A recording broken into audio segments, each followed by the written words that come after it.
Hello, Felicitas Banda is my name, and I'm back on FB, Awakening Minds Initiative. Today, I want to talk about a very important topic that has happened or is happening to almost all of us, and that is trauma. Many other times we think trauma is only very big events that have happened. For example, losing a beloved one, a major violence, major accident, or any big event. That's what we consider to be trauma. But trauma is not just big events because, of course, those events can be so traumatic, the big ones that I've mentioned. But there's also another aspect of trauma that is affecting us today, that has affected us in so many ways. That is the build-up of small repeated events that we faced in the past. We faced when we were growing up. For example, constant criticisms, maybe at school, at home, constant rejection, being dismissed all the time, your opinions, you can't have a say.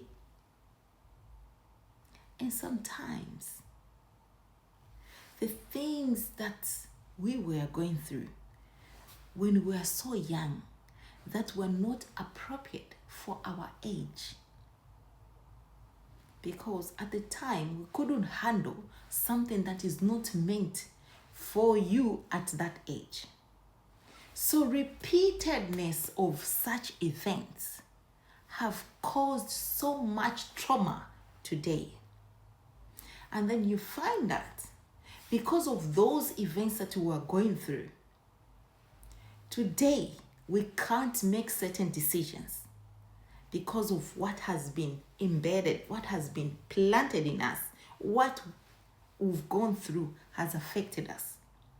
Today, we can't stand up, we can't say certain things because we believe we're not good enough. We believe we belong to the way we were called. We believe so much of what transpired in the past.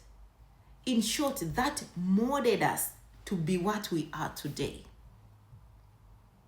And sometimes it's difficult to even acknowledge that those events were traumatic, and that's why today I'm not confident enough to do certain things. We can't even acknowledge that. It's very difficult. And most of us have gone through that. If you sit down and just reflect, you find out to say, I think I'm unable to do this today because of the way I was raised, because of those names they used to call me. And I've grown up believing, thinking, this is where I belong. I don't belong to the right. I belong on the left side, where people can't do certain things or people have to be regarded in such a manner. And these have really affected us. And even when it was happening, we thought it was just a small thing. But repeatedly, they cause a problem. For example, you get a bucket and you put a big stone in it. The bucket will be heavy and to be full. And you're able to see the big stone. That's how we just say, okay, that's trauma, a big event. But remember, the same bucket, you might be throwing small stones. Before you know it, even the kg for those small stones will be more than the bigger one. Because eventually that bucket will be full and it will be heavy and it will be very difficult to handle and to lift it. Small stones, they will turn into a big event that will be very difficult to even handle. Because in that big stone bucket, you're able to just remove a big stone bucket and the bucket will be empty. But these small stones, even to get rid of those small stones, it will be very challenging, very difficult. So what do? How do we help us with such problems? Because most of us I've had such. We can relate in a certain area to say, I think this was traumatic. I think it was because of this. Why today I can't even be able to stand up and speak out? Why today I'm not this confident? Why today I'm like this? Why I look at life like this? Why I make decisions like this? Or why I react like this? What do we do? Number one, let's understand, recognize, and acknowledge the problems. It's a very difficult stage because most of the time we don't relate it to the traumas. We don't relate it to the small events that have been happening in our lives. So for us to understand, to recognize that, oh, it's because of this, it's not easy.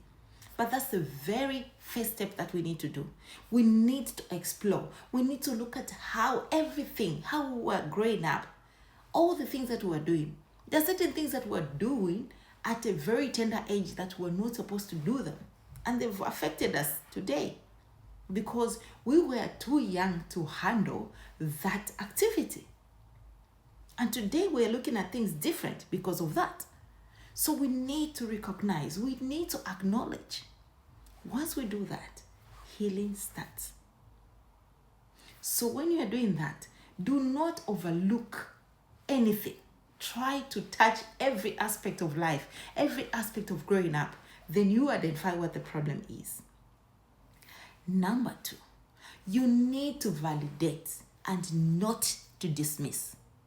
Many of the times we just say, it's just one of those things. It can never be this. Or you're just overthinking, as we like putting it. It's not like that. We need to validate, to say, I hear you.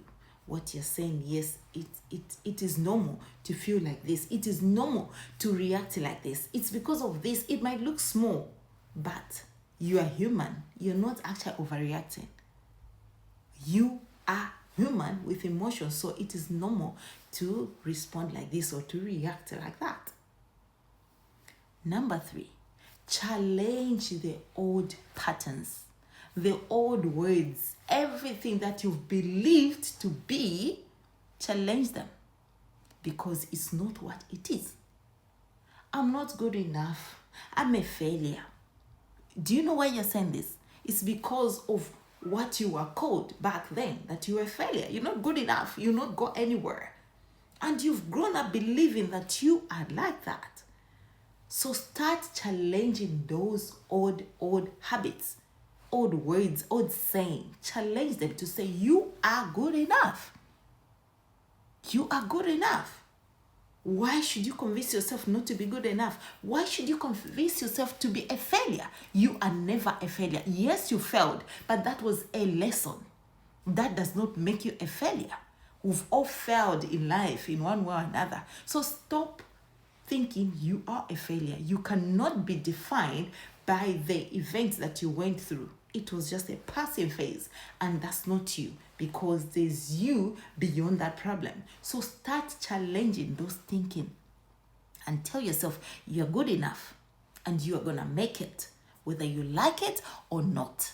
Tell yourself, stand in that mirror every day and tell yourself you are good enough. By doing so, you're feeding your mind to be like that, and the mindset will change and you start looking at yourself to be good enough. Whether they called you bad, you are good.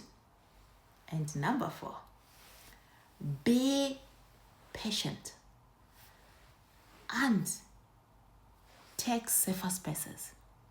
Some spaces are not good enough for healing. So if you feel there's a lot of negativity around you, around people, certain people, drop them, drop certain things, and stick to the positivity and be patient with yourself. Healing will take place, but you have to be patient. Acknowledge the problem, take it easy on yourself. Together, slowly by slowly, slow and steady, you will get there and you will be okay and you will be able to challenge all those small traumas. Yes, remember to like, share, and subscribe to this channel so that we can share more awakening minds